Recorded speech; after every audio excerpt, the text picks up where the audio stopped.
우리 그리스도인들에게도 사명이 있습니다. 그리스도인이라는 말이 즉 그리스도의 사명과 비전에 동참하는 자가 되겠다라는 그런 말뜻을 가지고 있는 것이죠. 그리스도인의 사명은 하나님과 또 그리스도의 사명에 연결이 되어 있다는 것입니다.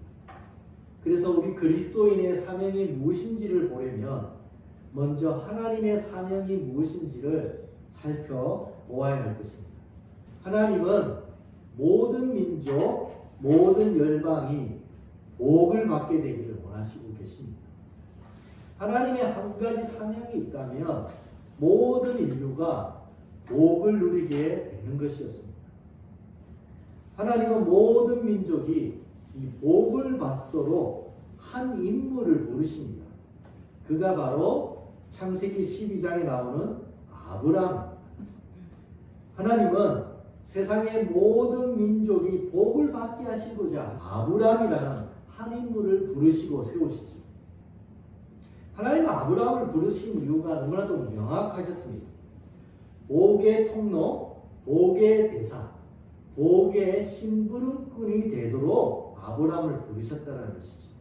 아브라함으로 말미암아 모든 열방, 모든 민족, 모든 사람이 복을 받게 되도록 하나님은 아브라함을 세우셨다는 것입니다.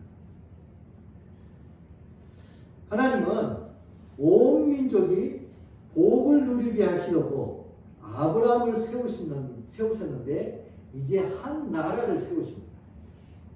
하나님은 이스라엘이라는 나라를 세우시고 아브라함에게 주셨던 그 역할, 복의 통로, 복의 전달자가 되도록 이 한 나라 이스라엘을 세우신 것입니다. 그리고 이 이스라엘이 제사장 나라 거룩한 백성이 되도록 하신 것이죠. 제사장은 사람과 하나님을 이어주는 다리, 즉 가교의 역할을 하는 역할로 부름을 받았습니다. 즉 하나님의 복을 누리도록 사람과 하나님을 연결해주는, 즉 사람을 하나님께로 인도하는 자가 제사장이었던 것이죠. 그래서 하나님은 이스라엘이라는 나라를 하나님의 복을 전달하는 제사장의 역할을 감당하도록 이스라엘을 세우셨던 것입니다.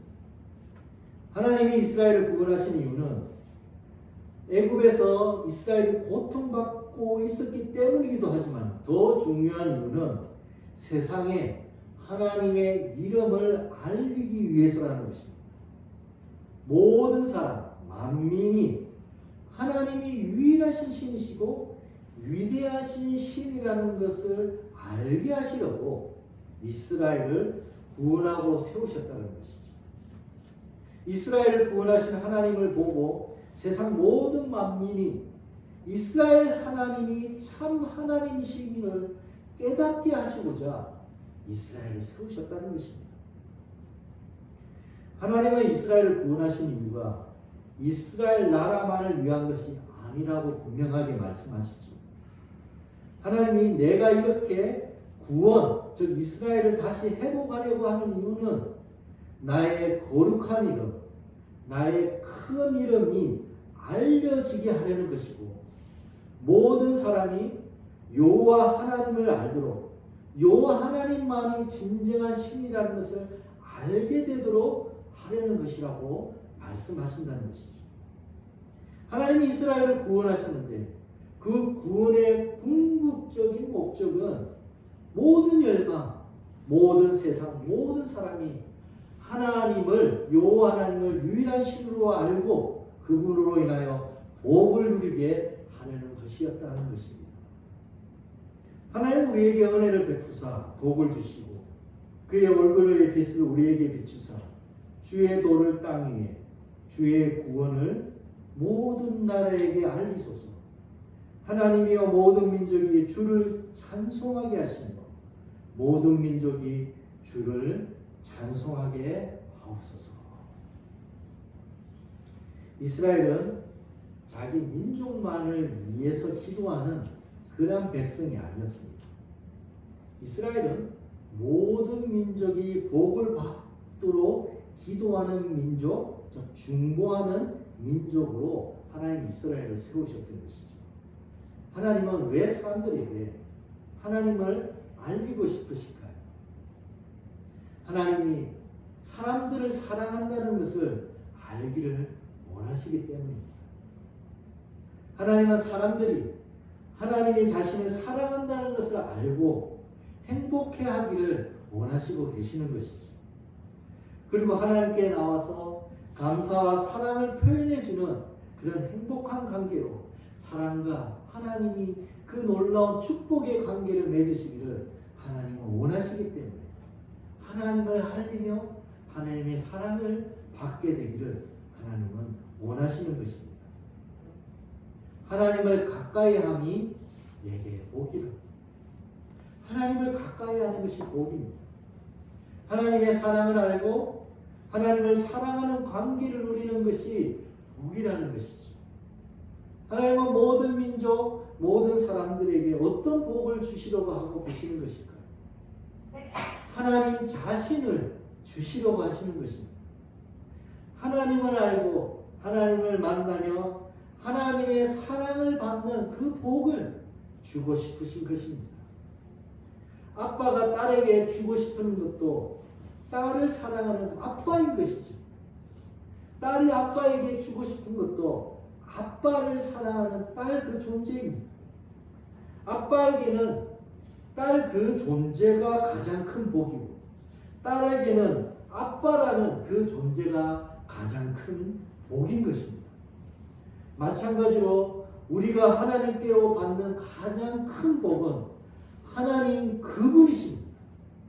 우리를 사랑하시는 하나님 그분이 우리의 가장 큰 복인 것이라는 것이죠. 그래서 하나님은 하나님의 사랑을 땅끝에 있는 사람들까지 알게 하도록 이스라엘을 세우셨던 것입니다. 그런데 이스라엘이 하나님을 전하는 사명을 제대로 감당하지 못했죠. 이스라엘이 하나님이 주신 그 사명과 역할을 감당하지 못하자 하나님은 좌절하고 포기하셨을까요? 하나님은 어떻게 하셨겠습니까? 하나님이 직접 세상에 오시기로 하셨던 것입니다. 하나님의 사랑을 보여주시고자 직접 사람의 몸을 입고 세상에 오신 것입니다. 몸을 입고 세상에 오신 하나님이 누구실까요? 바로 예수 그리스도이신 것이죠. 세상에 오신 하나님은 참으로 겸손하셨습니다. 권위와 힘을 내세우는 그 강압적인 분이 아니셨다는 것입니다. 사랑은 온유하며 오래 참으며 희생적입니다. 바로 하나님이셨던 예수님은 겸손하고 겸손하셔서 오래 참으심으로 인내함으로 희생함으로 사랑하셨던 것이죠. 사람들이 자신을 거부할지라도 기다리면서 끝까지 사람들을 사랑하기를 원하셨던 분이 바로 우리 하나님 되신 예수 그리스도이셨던 것입니다. 예수님 안에서 하나님을 믿고 하나님의 사랑을 받기 원하는 자에게 하나님은 한없는 사랑을 허락하여 주십니다. 유대인이나 헬라인이나 이방인이나 그 어떤 누구든지 하나님은 차별이 없으십니다. 예수 그리스도를 받아들이고 예수 그리스도 안에서 하나님을 경외하는 자에게 하나님의 사랑을 풍성히 누리도록 은혜를 주시는 분이시라는 것이죠. 여기 모인 우리들은 하나님의 사랑을 받는 자들이고 하나님을 경외하고 기뻐하는 자들입니다. 하나님의 사랑을 경험하고 하나님의 사랑 가운데 있는 자들은 하나님을 전하고 싶어합니다. 모든 자들이 하나님을 알게 되기를 원하는 갈망, 즉 거룩한 갈망이 있는 것이죠. 이 거룩한 갈망 속에서 우리 그리스도는 사명, 살아가는 이유, 살아가는 목적을 갖게 되는 것입니다. 베드로가 예수님을 만나기 전까지는 그저 그물 가운데 고기를 건져 올리는 한 어부일 뿐이었습니다. 그러나 그리스도 안에서 그리스도의 놀라운 은혜를 입고 난 다음에 그리스도를 전하는 사람을 낳고 하나님의 복을 누리게 하는 사람 낳는 어부로 삶의 목적과 이유가 바뀐 것처럼 하나님의 사명, 하나님의 사랑 가운데 있는 자는 하나님의 사명을 나의 사명으로 느끼며 이 땅 가운데 하나님의 복을 전하는 복의 통로로 사는 삶의 이유와 목적을 가지게 된다는 것입니다. 여러분은 택하심을 받은 족속이요 왕과 같은 제사장들이요 거룩한 민족이요 하나님의 소유된 백성입니다. 그래서 여러분을 어둠에서 불러내어 자기의 놀라운 빛 가운데로 인도하신 분의 업적을 여러분이 선포하는 것입니다.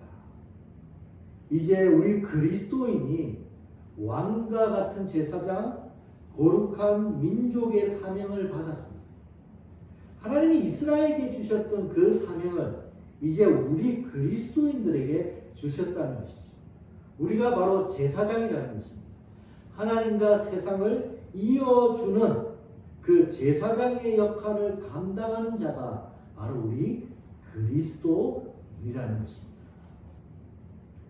사도 바울은 하나님과 이 세상, 우리 이웃을 연결해 주는 일을 화해의 직분이라고 말하고 있습니다.